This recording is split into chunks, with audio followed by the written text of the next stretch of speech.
Ako si Tigril, ang pinaka-poging tank sa Mobile Legends Bang Bang. Shout out sa mga marksman na feeling malakas, pumapalag sa lima wala naman damage. Tapos walang alam kundi sisihin ng mga tank. Feeder na nga nangaagaw pa ng buff. Sa peaking pa lang alam mo na agad na cancer. May gold lane na mag-marksman pa rin gagawin lang roamer. Tapos hindi naman marunong sa posisyon. Alam na malambot lang siya, palagi pang nasa unahan. Strong yarn? Susugod pa sa lima ng walang kasama. Tapos sisigaw request backup. Kupal yarn? Ang gusto pa nila samahan mo sila mula umpisa hanggang matapos ang game. Disney princess ka po ba? Tapos bawal ka magkamali. Kapag hindi ako makahook, sasabihin agad bobo. Ang saklap ng role namin. Kapag hindi ako makapag-set, sasabihin, "Hoy tank, marunong ka ba?" Wala din appreciation kaming matanggap. Report tank, ganyan palagi mong maririnig sa kanila. Chocolate naman after ng game.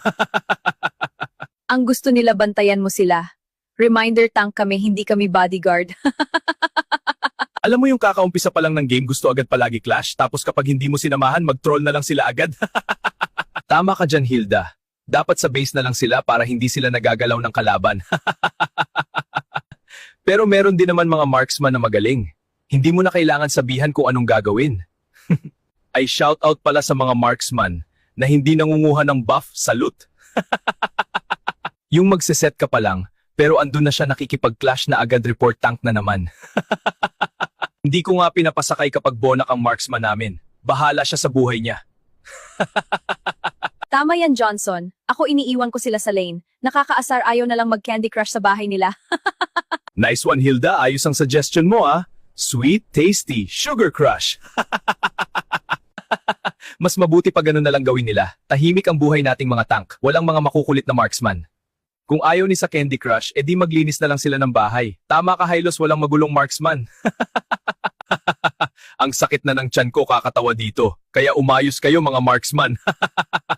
Matuto kayong dumiskarte mga marksman. Huwag palaging umasa sa mga tank na tulad namin. Gigil nyo ako eh.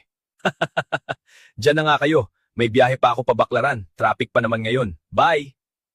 Hoy Johnson, wait lang. Isakay mo na ako. Magparibon muna ako. Na-stress ako eh. Ako din uuwi na ako. Matutunaw na yung mga ice cream sa katawan ko. Ang init pa naman ngayon. Aalis na din ako. Kailangan ko na bumalik sa gubat. Maghahanap pa ako ng mga tiyanak na ligaw. Hoy Johnson, luma na ang mga gulong mo. May gulong ako dito, dalawa, yun na lang. Ang bigat kasi. Nakakaasar talaga mga marksman na yan.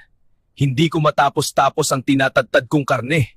Bahala na kayo dyan mga tropa. Bibili muna ako ng gel. Gumugulo na kasi ang buhok ko. Paalam mga tropa.